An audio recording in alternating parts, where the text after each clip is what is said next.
Hi, my name is Kelly and welcome to this 7-day core strength challenge. So there are many reasons why it's important to strengthen the core, and I'll just cover a couple of them now. So the core can really help to stabilize and support the body. It can help with balance. It can improve mobility of the body as well, help with movements such as rotation, bending forwards, coming back up. And it could also help things like preventing falls as well. So lots of really great reasons there to why we should really concentrate on building strength in our core, not just to have a great six-pack to show off when we go down the beach, but many other reasons as well.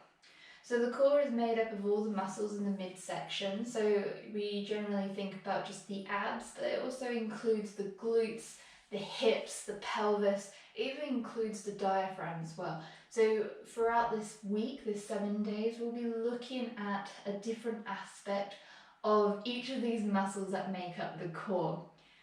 Each day I'll give you 2 to 3 exercises that you can practice. We'll focus on a different area and we'll spend between 5 to 10 minutes each day as well. So it's really easy to fit this challenge into your daily routine. So today I thought we'd start with the obliques. These are the muscles that run down the sides of the body. So they really help with movement such as rotation, maybe bending side to side. And they also help with the movement of coming forwards. So any movement where we're kind of bending forwards. So we will start, I'll give you 2 exercises to do today and I'll give you quite a few options for both. And we'll start in a plank position. So just making your way over to your hands and knees and get your shoulders stacked over your wrists. You might like to grab some padding for the wrists. You can always put that down. Otherwise, if you've got a yoga mat, you can also just bend over the mat and use that for a little bit of extra support for the wrists. So when you're ready, coming onto the hands and just bringing the feet out behind you. We want to try and have the heels of the feet stacked over the ball of the feet and start to push through the heel. We want to pull the navel in towards the spine. So we're aiming for a nice straight line so the bum shouldn't be up too high and you don't want any sagging of the hips to try and keep that core nice and engaged. And then from here we will roll over onto the left side. You can either stack the feet out so they're next to each other, you can stack the feet so they're on top, or if you prefer you can drop down to a supported plank and just have one knee bent. You've got lots of different options for the legs. I find for me it's better for the balance to have the feet one in front of another, but it's completely up to you. Keeping the shoulders stacked over the wrist and start to push up through the hips. Bring the arm up overhead, palm facing forward. And then from here, we'll thread the hand under the arm, keeping the hips lifting, and inhale to come back up. So we'll do that 10 times, so 9 more times. So exhale to thread the arm, inhale back up, exhale, inhale, exhale, inhale, exhale. That's 5, 4, 3, 2,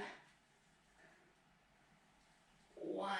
Great. Now make your way into your plank position again. You can release the knees down if you like, maybe come back for a little bit of a child's pose, releasing the weight off the wrist, coming onto the fingers, dropping the head down.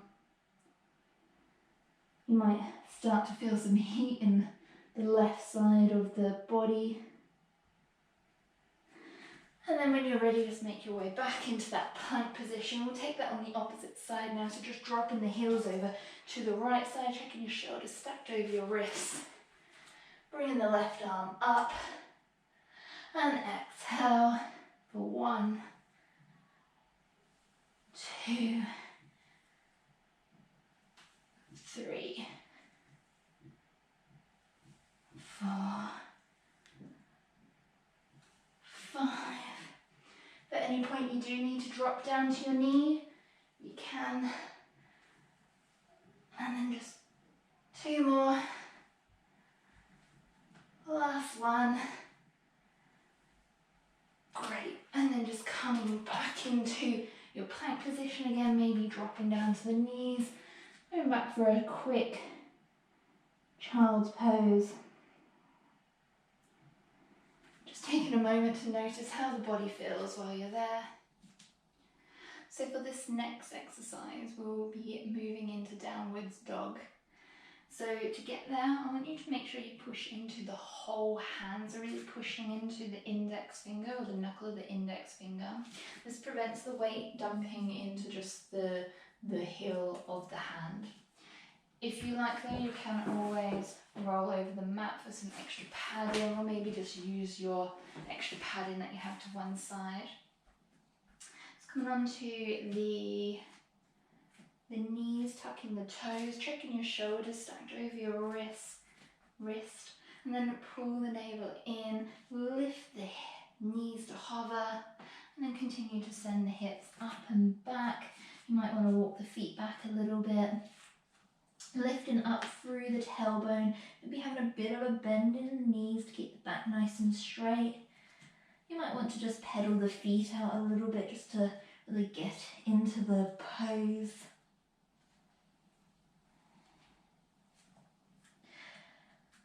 And as you're here, you want to try and draw your shoulder blades down the back so you're creating space between the head and the shoulders. Then from here, lift the left leg up for three-legged dog. And on the exhale, draw the knee in so it's behind the left elbow. You'll be rounding through the upper back here.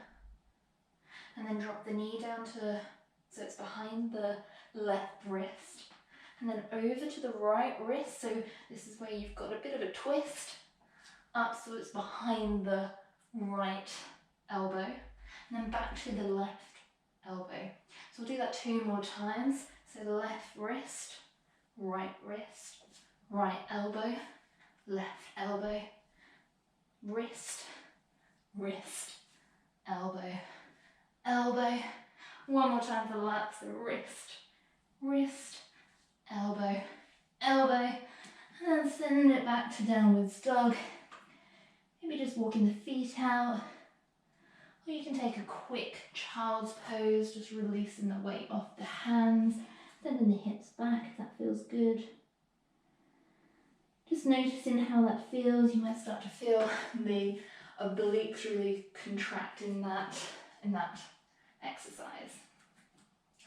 And then when you're ready, make your way back into your downwards dog, so pushing through the whole hand, lifting the hips up, keeping a bend in the knees if you need to. And this time lifting the opposite leg up, so right leg up. And on the exhale, roll the weight forward and bring the knee so it's behind the right wrist or right elbow.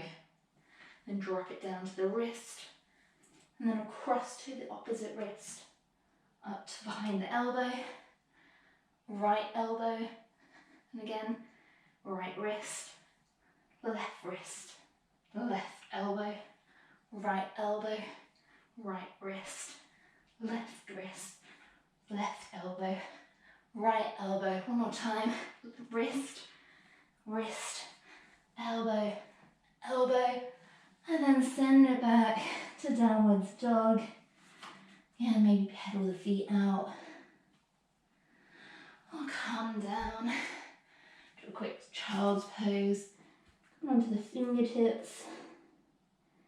Stretching through the backs of the wrists. And when you're ready, just make your way to a seated position. Crossing the legs. That's the end of day 1 of the core strength challenge. I hope you can feel it a bit in the obliques and the abs, and I hope to see you back for tomorrow, day 2. Until then, have a great day and See you tomorrow.